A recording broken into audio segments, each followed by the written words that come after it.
Hello chicos, ¿cómo están? En esta ocasión, nuevamente a petición del público, estaremos emitiendo un episodio muy especial. Solamente aquí, en su canal Mate de Pisa y Corre. ¿Qué te parece si arrancamos con el episodio Aprendiendo a Integrar? Daremos inicio a lo que es el desarrollo de las primeras fórmulas de integración. Como pueden apreciar ustedes ahí en la pantalla, tenemos el formulario del lado izquierdo. Es un formulario que tiene las 15 fórmulas más utilizadas o las más prácticas o sencillas, en donde viene lo que es una V a la N, que es algo muy similar a lo que hacíamos en cálculo diferencial, solo que como podemos apreciar en el formulario, en vez de restar, ya ven que en la derivación, la derivada de V a la N es igual a N por V a la N menos 1 por la derivada de la V. En este caso, recordemos que como son operaciones contrarias, estamos hablando que serían operaciones inversas, por lo tanto, en este caso, en las integrales, la integral de V a la N sería V a la N más 1 sobre N más 1. ¿Por qué inicio con esta fórmula? Esa es la fórmula más utilizada, en la que va inmersa en la mayoría de los casos, si no es que en todos, cuando desarrollamos cualquiera de las otras fórmulas a partir de las 5 en adelante. Las primeras fórmulas, en el caso de la 1, simplemente me está diciendo que si tengo varias integrales o varios términos que están unidos por ya sea el signo de suma, que me indica la operación de suma o de resta, la primera fórmula me dice, tú puedes separar cada término e integrarlo por separado porque probablemente cada uno de ellos tenga su forma muy particular de integrarse. En el caso de la segunda fórmula de integración, pues vemos ahí cuando la integral es la integral de una constante acompañada del diferencial y ahí lo que nos está diciendo la fórmula es que podemos sacar la constante y solamente integrar el diferencial. Y eso nos da pauta a irnos a la fórmula 3, que nos dice que la integral de dx, es decir, del diferencial, va a ser igual a la variable que esté en función dentro del diferencial. Va a ser siempre una dx, no necesariamente. Puede ser cualquiera de las letras. Recuerden que de la n a la z se toman como variables y de la a la m se toman como constantes. Entonces podemos ver diferentes letras en el diferencial. En este caso, como es la integral de dx, pues va a ser igual a x más c. Si fuera el caso del diferencial de w, pues sería w más c. Como quiera, ahorita vamos a hacer algunos ejemplos de ellas. Y de ahí pues nos pasamos a la 4, que fue la primera que mencioné, que es la integral de v a la n, dv, que es igual a v a la n más 1 sobre n más 1 más la constante. Y me voy a parar hasta aquí. ¿Por qué? Porque la fórmula de v a la n se nos puede presentar de diferentes maneras. Me refiero a que podemos nosotros echar mano de las diferentes herramientas del álgebra, de la trigonometría, para simplificar el término que me den para integrar, y entonces nosotros lo vamos a poder integrar con cualquiera de las primeras fórmulas que acabo de mencionar. Es muy importante mencionar, porque es una de las cosas que explico, es que este dv que está acompañando ya sea la constante o cuando integramos solamente el diferencial, o este dv que acompaña a la famosa v a la n, siempre me gusta explicarlo de la siguiente manera. Eso es como si fuera los huevos del pastel. ¿Qué quiero decir con esto de los huevos del pastel?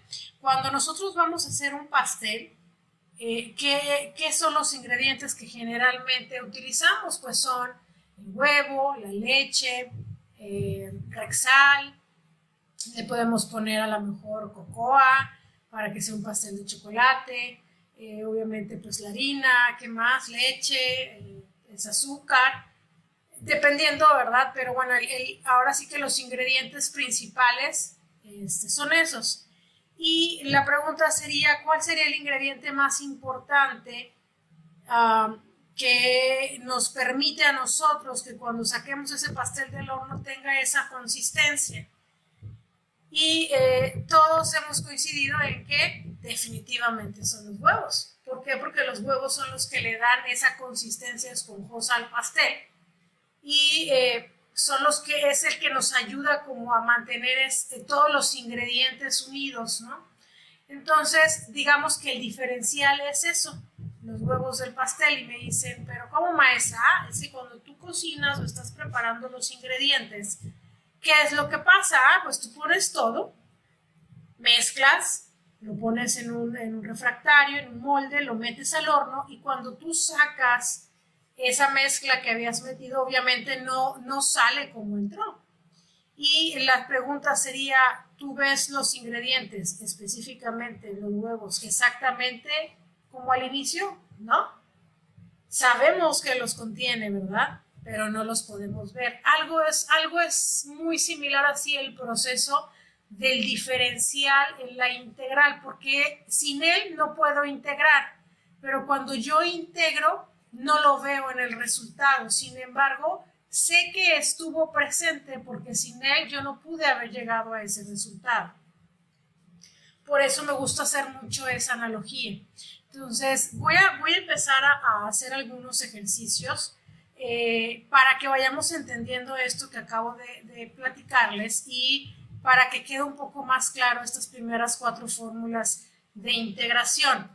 En el caso voy a empezar con la 2, con la 3 y cuando empiece con la 4 me voy a pasar también con 4 y 1 porque la 1 simplemente me ayuda a mí para separar términos. ¿Sale? Entonces vamos a ver un ejemplo. Estos que tenemos aquí al lado del formulario son 4 ejemplos que vamos a comprobar si efectivamente está correcto o no el resultado. Y lo vamos a ver en un momento, pero sí me gustaría que viéramos algunos ejemplos sencillos de las primeras fórmulas de integración. Me voy a referir a la 2 y a la 3 principalmente.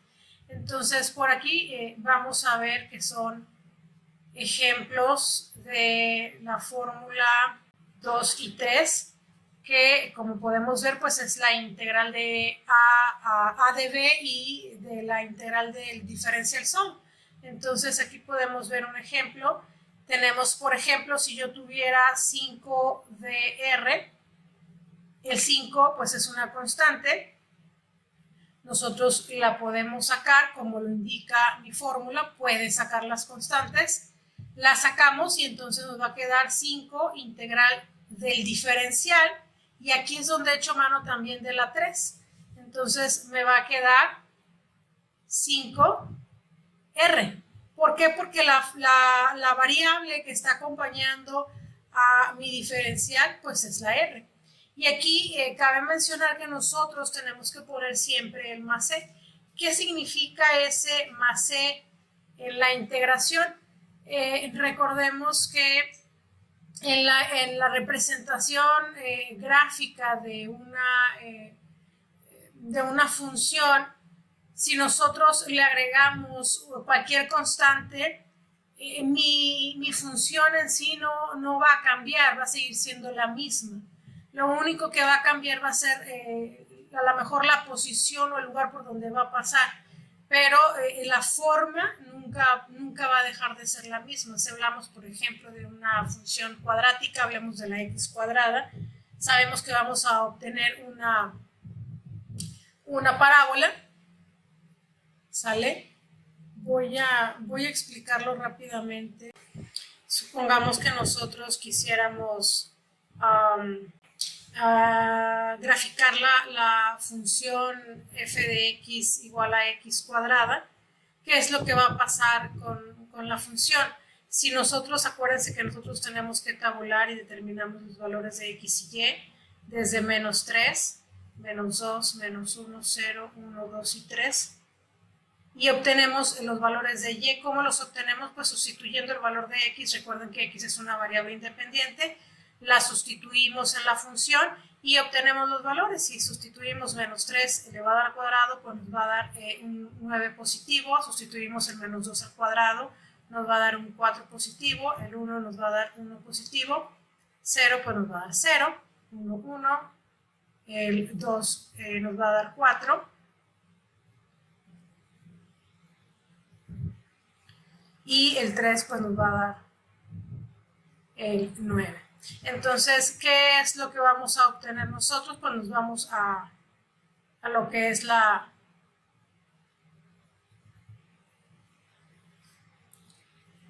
gráfica, el plano cartesiano. Ubicamos los puntos, me dan el primero que es menos 3,9, el segundo que es menos 2,4, el otro que es menos 1,1, 0,0, 1,1, 2,4 y 3,9. Entonces, ¿qué es lo que pasa? Unimos los puntos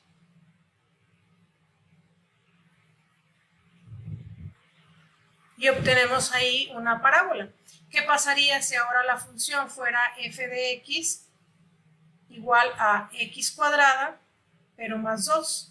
Lo único que va a suceder es que todos estos, podemos hacer aquí la tablita de x y y, igual los mismos valores, menos 3, menos 2, menos 1, 0, 1, 2 y 3. Sustituimos los valores en la función, que sería menos 3 al cuadrado sería ahí 9, más el 2 nos va a dar un 11. Si fuera el menos 2 sería 4, más 2 son 6, menos 1 al cuadrado pues sería 1, más 2 son 3. Si fuera 0 me va a dar 2, igual si es 1 me va a dar 3, si fuera 2 va a ser 6, si fuera 3 va a ser 11. Ubico mis coordenadas en el plano cartesiano, que aquí en este caso pues el 3 me voy a salir pues obviamente un poco a quedar más arriba, después menos 2,6, después menos 1,3, después es 0,2, va sobre el eje, después va a ser el 1,3, el 2,6 y por último el 3. Si se fijan, no dejó de ser una parábola, simplemente el vértice de la parábola pasó en 0,2. Por aquí me pasé un poquito. ¿Sale? Entonces, esa sería la explicación del más c en las integrales. ¿Qué quiere decir esto? Que yo puedo agregar una constante y mi función no va a dejar de ser mi función, simplemente va a tener cierto desplazamiento a lo largo y ancho de mi plano cartesiano. Por eso es que en las integrales no definimos una constante como tal en el resultado. ¿Por qué? Porque no voy a dejar de tener esa función, esa graficación, sino simplemente el movimiento. Muy bien, habiendo aclarado el por qué el más c en las integrales, voy a hacer otro ejemplo. La integral de w, solamente tengo la integral del diferencial. Veo que la w es la variable que está acompañando mi diferencial o que está definiendo mi diferencial. Por lo tanto, pues solamente va a ser la variable más mi constante. Y esa sería mi respuesta. Así de sencilla está esa fórmula. Ya habiendo visto, bueno, esos dos ejemplos, que la verdad está bastante sencillo, esas dos fórmulas, me voy a ir a la de v a la n. Muy bien. Y ahora sí vamos a hacer los ejemplos que vienen en la parte de arriba. Voy a subir nuevamente, que sería la integral de x sexta de x ¿Sale? Entonces, ¿qué es lo que yo tengo que primero observar?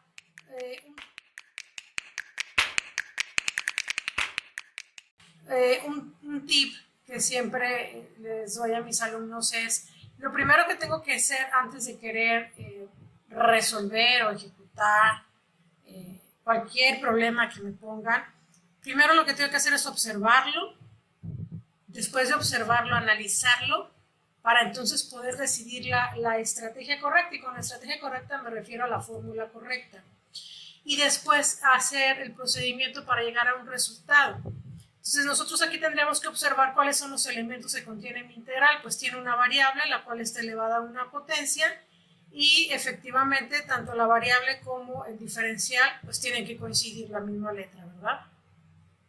Si aquí te llegan a poner en vez de dx una dv como generalidad, si se fijan en el formulario, en todo le ponen v a la n, a la v, dv sobre v, seno de v, coseno de v. Esto es para denotar a la v como la variable con la que vayamos a trabajar. Entonces, ahí hay que tener nada más cuidado y poner atención cómo es que nos están denotando el problema a resolver. Entonces, bueno, habiendo aclarado eso, empezamos con lo que es el procedimiento para resolver la integral.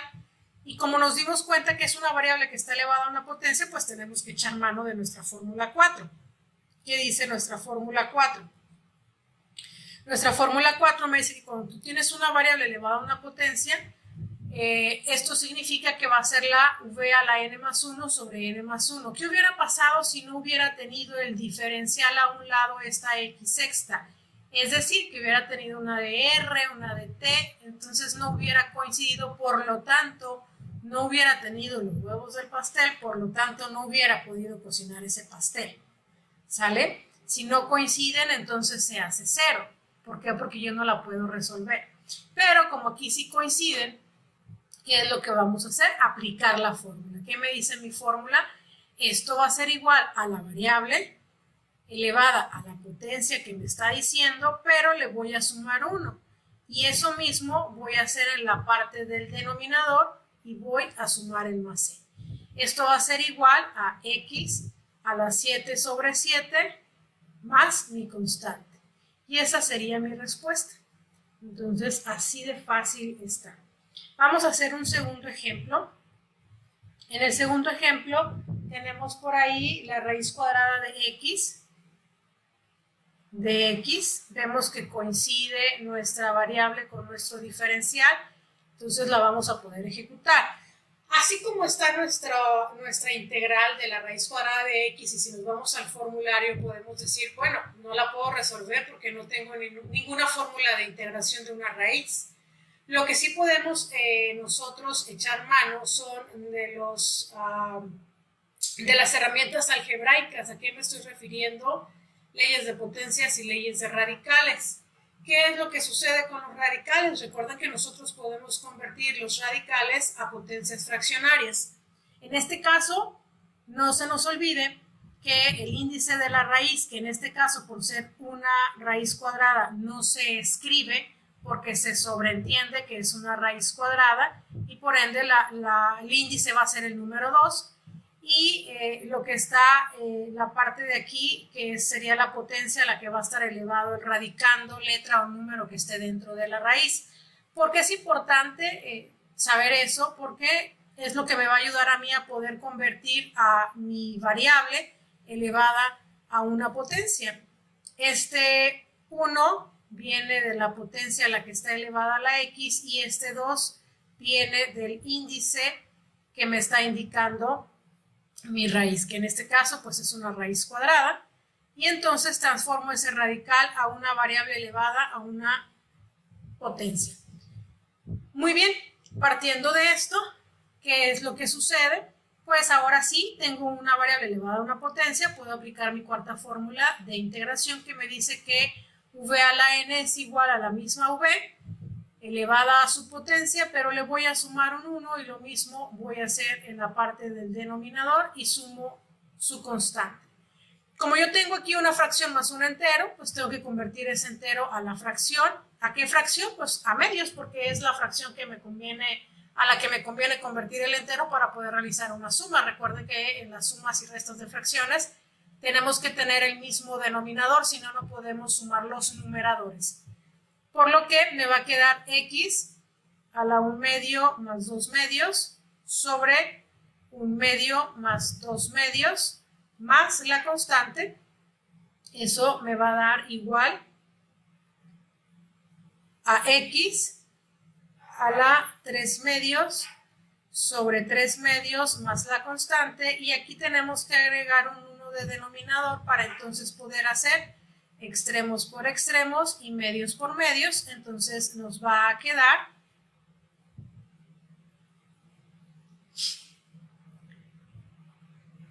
dos x a la 3 medios sobre 3 más la constante. Aún no terminamos. Tenemos que ver si la fracción, este 2 con el 3 que está abajo, se puede simplificar. En este caso no, ya es una mínima expresión en ambos casos. No comparten divisores, por lo tanto no la puedo simplificar.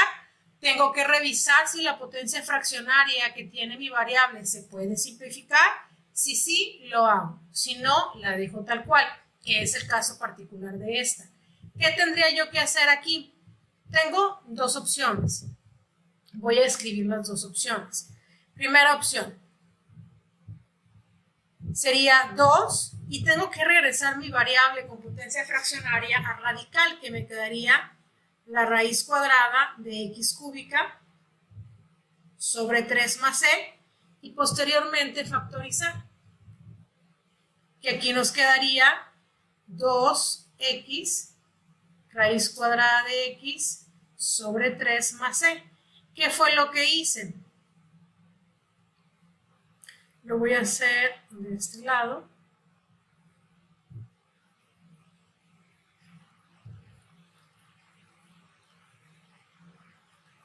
Me quedaría la raíz cuadrada de x cúbica. Lo factorizo en la parte de adentro por x cuadrada por x.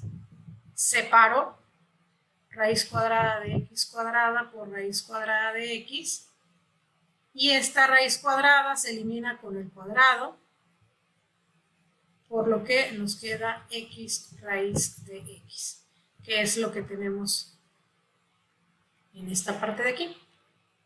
¿Cuál sería la otra opción si nosotros quisiéramos hacer la factorización? Lo podemos hacer desde aquí. Lo voy a hacer con un color verde. En donde yo puedo decir lo siguiente: yo tengo 2x a la 3 medios. ¿Cuántas veces cabe el 2 en el 3? Es una, y me queda un medio. X a la 1 medio sobre 3 más c. Me va a quedar 2x. Convierto mi x a la 1 medio a radical. Y entonces obtengo mi opción 2. ¿Sale?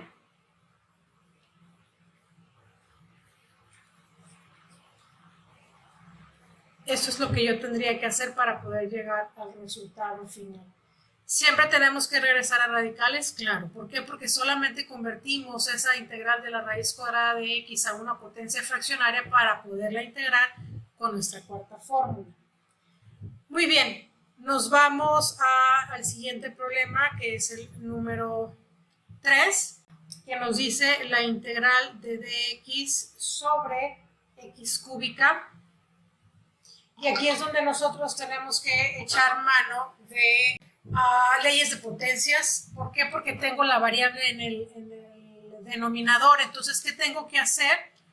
Echo mano de mi quinta y sexta ley de potencias y la subo al numerador. Obviamente no puede permanecer igual. Me va a quedar como integral de x a la menos 3 momentáneamente, mientras aplico fórmula, y después, dependiendo de cómo me quede el resultado, si queda negativo habrá que regresar al denominador, si queda positivo se queda de esa manera. Verifico que la variable coincide con mi diferencial, procedo a aplicar mi fórmula de v a la n, me va a quedar v a la n, es decir, la potencia a la que está elevada, más 1 sobre n más 1, menos 3 más 1, más la constante. ¿Cómo me va a quedar? Pues signos diferentes se resta y permanece el signo del número mayor, por lo que me va a quedar x a la menos 2 sobre menos 2 más nuestra constante. Y como si queda negativo, pues entonces lo que tenemos que hacer es bajarle. Y nos va a quedar 1 sobre menos 2x cuadrada más c.